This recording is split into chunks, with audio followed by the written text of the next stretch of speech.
All right, everybody. Thank you for tuning back into another episode of the Complete Solution Group Happy Hour.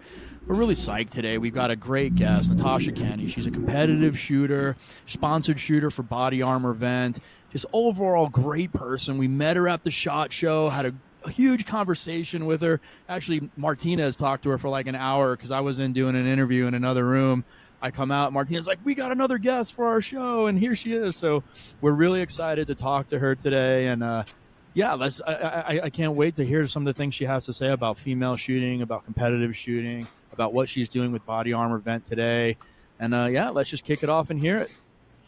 So Thad, so when you were talking, Natasha and I had a great conversation, and it was one of those things I wish we recorded because we wouldn't have to do this. It was great. We literally hit every topic. Then I think she tased me twice to get away from me. She's like, I gotta go. Get this guy out of here.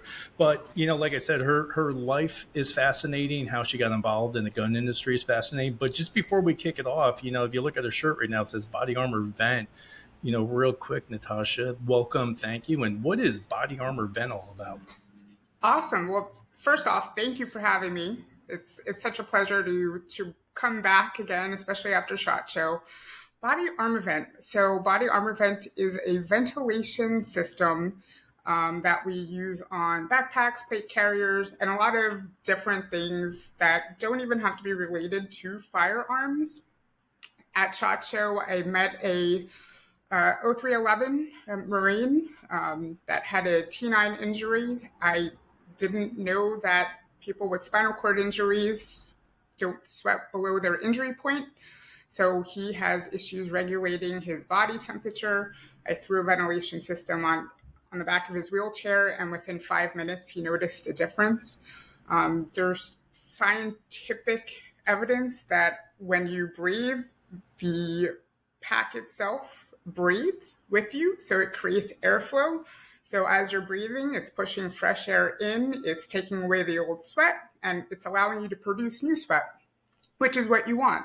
So if you're in law enforcement, if you're military, me as a competition shooter, I've been using it for a little over 2 years, and it is awesome stuff. Kind of unbelievable if you think about it and hear about it. Something you really got to try, but it reduces the rash. I don't have any rashes anymore for sitting in plate carrier for 12, 14, sometimes 16 hours if I'm doing a night shoot and then a day shoot. No pimples, no gross stuff. Also, being a female, we kind of sweat in other areas than some of you guys do. So it also helps with that.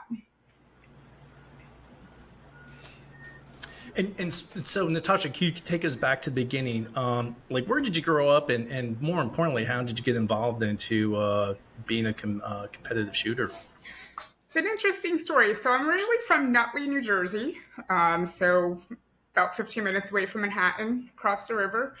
And about in 2004, 2005, I moved out to a suburb of Philadelphia called Lansdale, Pennsylvania.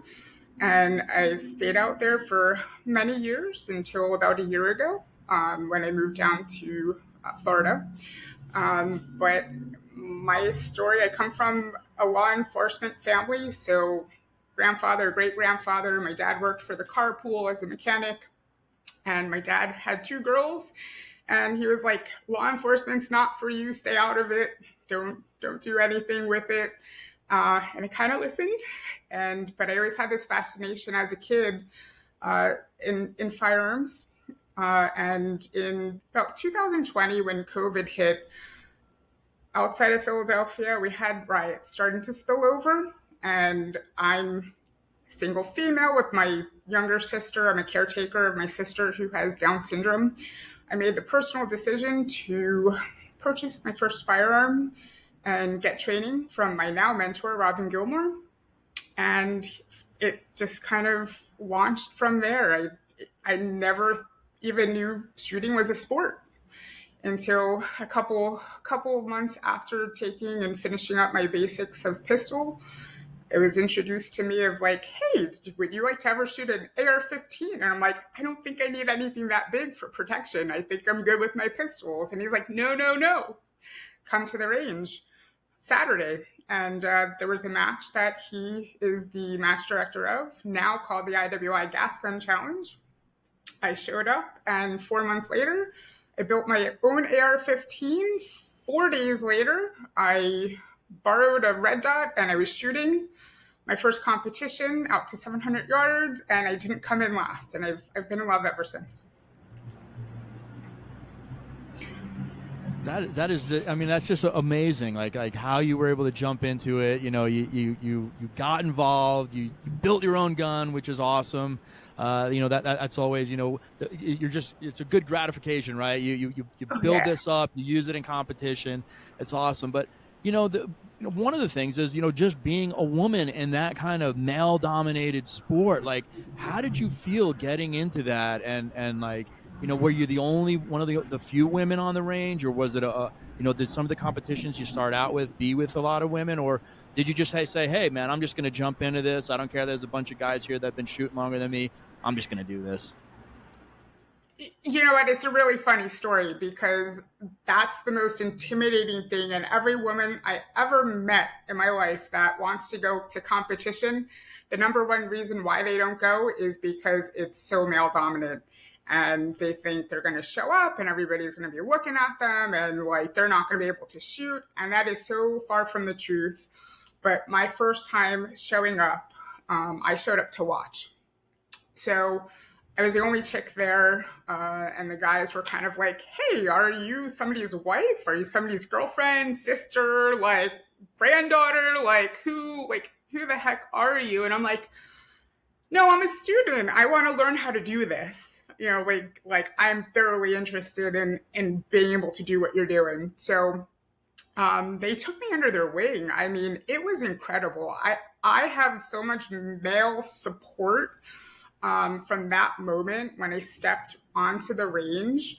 And once I started shooting, because I did take a couple months to just show up and learn and learn about gear and the type of stuff, because it's very unconventional. Like, you're not just shooting bench rest. I mean, you're getting into these really crazy positions, and I'm like, I've never done that before.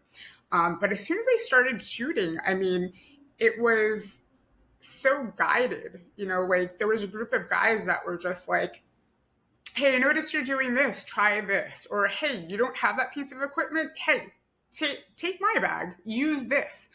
And I mean, they just take you under the wing. Like, it was incredible. It's very much like a martial art. If anybody has ever taken Taekwondo or Jiu-Jitsu or whatever, there's different ranks, and you take people and you train people and you teach people. And that's what I love about the sport. Regardless of whether you're male, female, it doesn't matter. Like, you're there, you're a shooter, and that's it. Like, it's not a gender specific sport, which is awesome. Yeah, I'm really psyched to hear you say that. I think, you know, any woman that's listening to this show, you know, take Natasha and look at that and see what she did, and just go out to the range like she did and go watch it for yourself, and, you know, get involved, and there will be people there to help you out. I mean, I love seeing women get out onto the range and get into the shooting sports. It's a large growing segment. I think you said something earlier, like what segment of the shooting industry are women getting involved in now, Natasha? I think there's I think, John, you said in 2020, it just kind of spiked. I mean, yeah, I mean, there's more every year. I see more and more people at the range, women. Yeah, it's awesome. So the one thing that I did was some research on here on the IWI, and I'll get that to a second, but just looking at female competitive shooters, it was fascinating. And going back to 2015, when I worked out here in Arizona, one of my colleagues said, "Hey, I'm going to a 3-gun shoot match," and I was like, "What is that?" She's like, "Oh, you know," she's like, "Oh, you like those John Wick movies? You know that guy who trained Keanu Reeves? Like, he goes there and all these people." And I never knew it. So she's like, "Yeah, I go there, shoot an AR, a shotgun, and my handgun, you know, all in the same day." And I said, "Wow, that's fascinating." And then just doing some research, 511 had it where. Again, this is 8 years ago, so 2016, 5.5 million women were joining the gun industry, where they were, buying firearms, training, and just looking at some of the data. Like one of the biggest reasons was self-defense, and then you just keep it going on there. Like there was some instance happen where women said, "Hey, I need a gun for protection," and then protection. Now some of them said, "Hey, I don't know how to shoot a gun. Let's go compete." And they literally, like you said, they're hooked. And with the IWI, watching some of those challenges on YouTube, it's fascinating there, where everyone's actually supporting everybody. Even though it's a competition, everybody there is helping everybody achieve better. And you hear people in the background telling the shooters, "Hey, you're high left, high right." And also too, for the women that are out there, or like I said, anyone out there, go look on YouTube, IWI Gas Gun Challenge, and they put you in the most unorthodox, unconventional shooting positions, and it's like solving the puzzle. And if you hear the founder there talk about it, it's like they'll say, "Hey, you have to shoot 700 yards, but you're going to be putting your gun rest on a like a strap, and you have to balance that with." I mean, it was interesting to say, but that's the one thing too, is that for lunch they actually encourage everyone to like develop this camaraderie to speak about how to shoot better, how to use tactics better. So it's not so much of a competition; it's more like a learning environment. I mean, that's what I saw from it.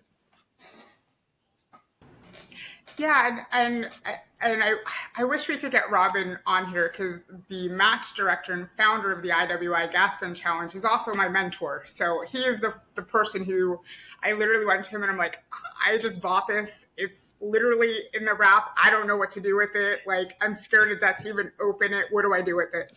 And he's the one who got me in competition. And I mean, the match is for new shooters.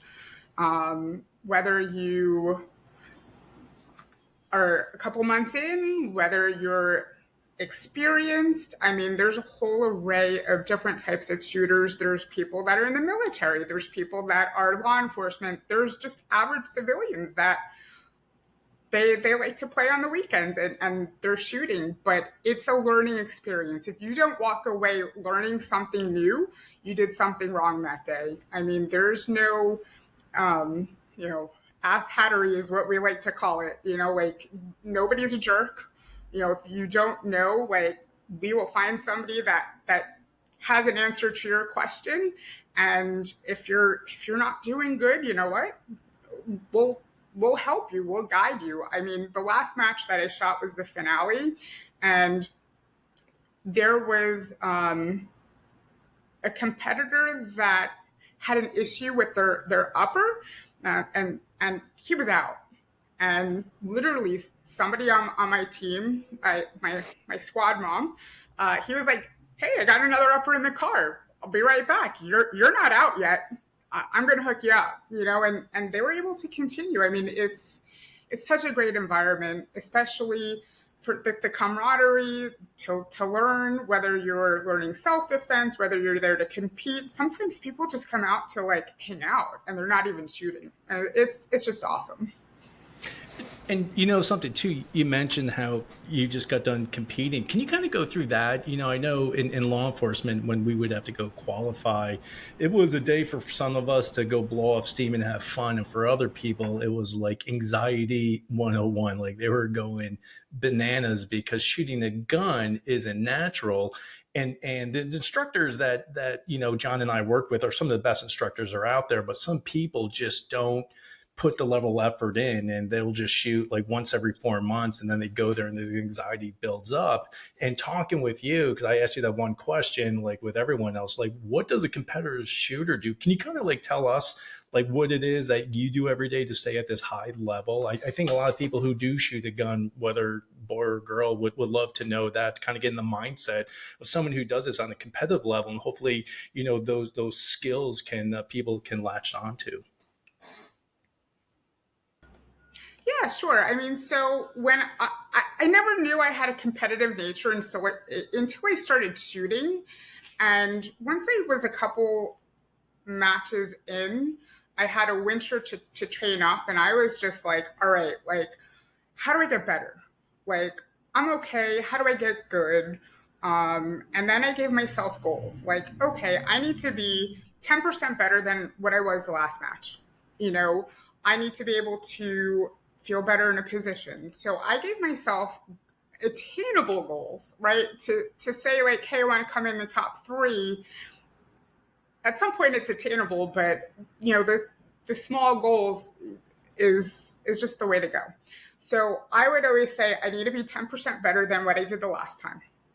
And so I started to analyze the difference between the people that were always in the bottom, in the middle, and then you're like top, like, let's just say 10, 15, maybe 20 people. What are they doing differently? Because everybody's showing up with gas guns. It's a couple of bolt guns, but mostly gas guns. Everybody's in the same position. Everybody is, being safe, the whole 9 yards. What are they doing? What are the top 10 people doing that the bottom are not doing? And it's training. The people that I talk to that are in the top 10%, top 20%, they train every day. And when I say training, and we had this conversation at SHOT Show, when I say training, it's not going to the range and sending rounds down range. Because if you're going to go to the range and send, let's just say 100 rounds per day, you're wasting ammo. You're wasting money. All you really need to do is dry practice. Every day, I take my pistol and I look in the mirror, I go in my bathroom, and for 10, 15 minutes a day, I point a gun at myself in the mirror and I dry practice. And I could see my anticipation. I could see if I pull. Now I have to be honest with myself, like, hey, yeah, I saw that. I caught myself. But all you really need is 10, 15 minutes a day on pistol. I do the same thing with my rifle, right? Like, it sounds crazy, but I'll shoot off the couch. I'll shoot off my counter. Like, I put myself in unconventional positions to train just dropping. Sometimes I'll drop and go right into prone because I'm at the age where getting down quickly is a little hard to do. So I practice that. Sometimes I'll just hold it and I'll find something on the wall, painting on the wall. There's a flower on it. I'll use that as target practice, right? And it's just dry practicing. It's getting your cheek weld. It's getting all the fundamentals. Your top 10, 15 shooters that always come in those places, their fundamentals are like breathing. They don't have to think about it. As soon as that rifle gets up, they're already on target because they're looking at the target. They don't need to find it in the box. So it's training every day. That is what sets the really good shooters apart from the people that just kind of play on the weekends or, shoot a match here and there, but don't really train like they should be training. So when did Body Armor Vent come in and say to you, hey, we like what you're doing. Why don't you come work and kind of talk about us and do what you do, and we'll throw you a sponsorship? Yeah, that's an interesting story. So a couple months after I started shooting the IWI gas gun match, I had somebody come up and ask me if I wanted to shoot a new tactical competition that was coming out called the Proving Grounds. And I was like, totally out of my league. There is nothing like, dude, I shoot so I don't have to run. Like, I'm not like physically, I'm not like unfit, but I'm not running like 3 miles a day, And I was like, you know what? That's a little out of my element. Heck yeah, sign me up for it. Let's do it. Let's see what this is about. So I just happened to go to the match, and somebody had an extra ventilation system. I didn't even know about Body Armor Vent, never heard of them. And they're like, hey, you're running a plate carrier. You're going to want this stuff on there. It's going to cool you down. It's going to keep you dry. It was July in North Carolina at Roofing Group, and oh my goodness, was it crazy hot and humid, and the bugs were disgusting. So, I ran Body Armor Vent for a whole year before I actually met them at SHOT Show. And when I met them, I'm like, hey, I've been running your stuff for the last year. Like, it's incredible. When you look at it and somebody's telling you like, hey, yeah, it keeps you dry and cool. And in the wintertime, if you're shooting outside, it's going to warm you up. It's going to keep you insulated. You're almost like that's like non-existent.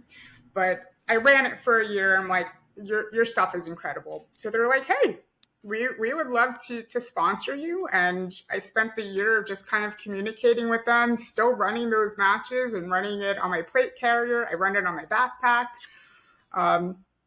My dog even has a cutout for her harness. I've seen a couple of people have sent me photos, and I'm like, hey, that's a great deal.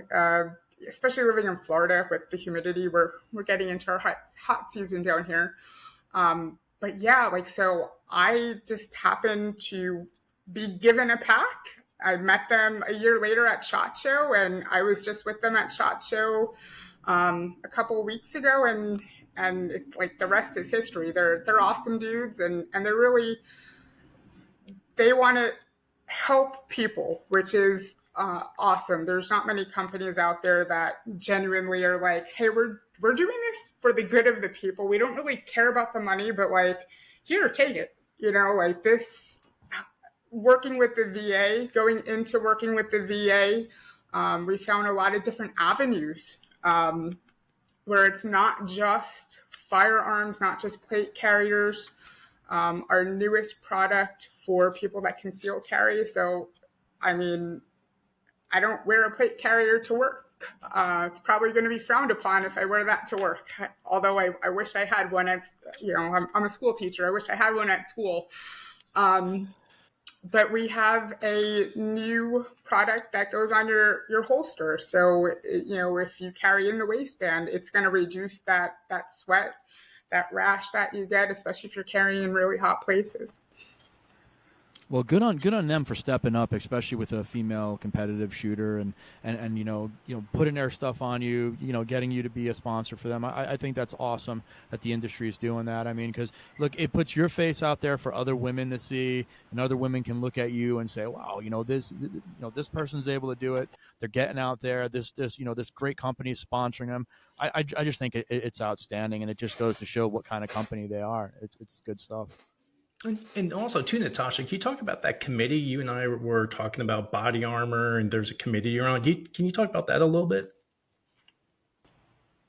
Absolutely. So, if you are a female out there that wears plate carriers, whether you're Leo, whether you're military or a competitive shooter like me, the number one complaint is if you have to be in a plate carrier is we cannot find plate carriers that fit us. We have some extra, we have different size body parts than our male components. And we have a huge issue when we're wearing plate carriers because the plates typically end up just resting on our chest and they don't really conform to us.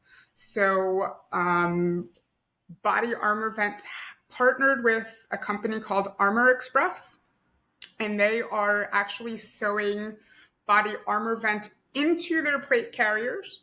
They have a female vest out there, and they are looking to develop and modify a better version of the plate carrier because, truth be told, there's really not a better way to modify it. So we kind of need to figure out what the best way would be. Like, do you take two plates and cut them in half? Do you custom form it? As you know, breasts come in different shapes and sizes, and there's like 30 different sizes. So as far as developing something that somebody could just order online and you don't have to get custom fitted, because right now the best way to have a carrier that fits you is to go and get custom fitted, which that's not an option for everybody. If you are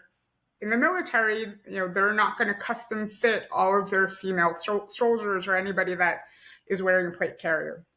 So I was asked to go on a panel to help T&E plate carriers and run them at competitions and try to figure out a solution for us moving forward.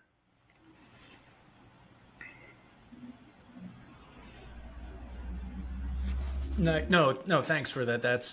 That's important too. And like I said, I remember you and I were chatting about that. How we would, my Border Patrol colleagues would have that, and that was one of their main complaints about it. Just wearing it, it was literally uncomfortable to be in. So I'm glad that they're actually.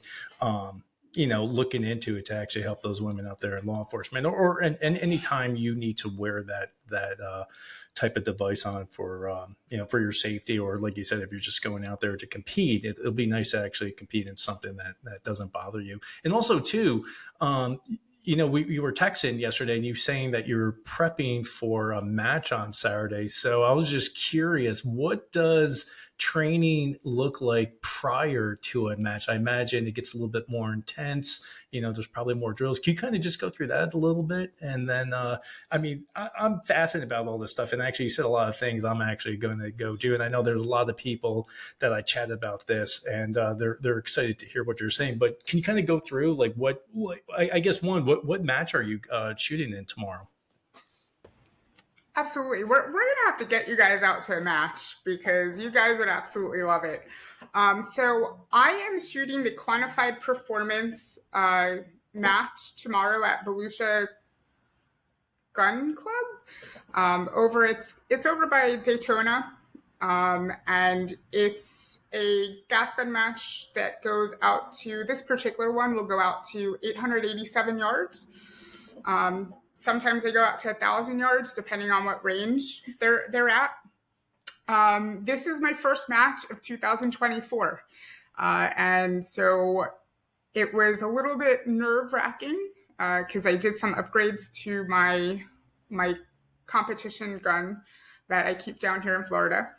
And I sent it out, and I just got it back like 3 days ago. So it's proofing, it's making sure that everything is on point and you're hitting targets, and it has to get essentially proofed every 100 yards out to whatever distance you're shooting. So it got proofed out to 700 yards because that is the furthest the range that it got tested at goes out to.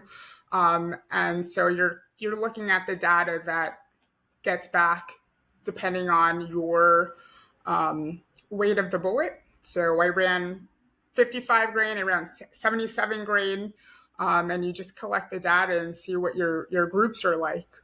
So getting back on the gun, all of my rifles have a lot of the same components, like the trigger. So I could get on any one of my guns and I know what the trigger feels like. It has the same type of handguard. It has the same muzzle device, muzzle brake. I use a Patriot Valley Jet Blast, which is absolutely phenomenal.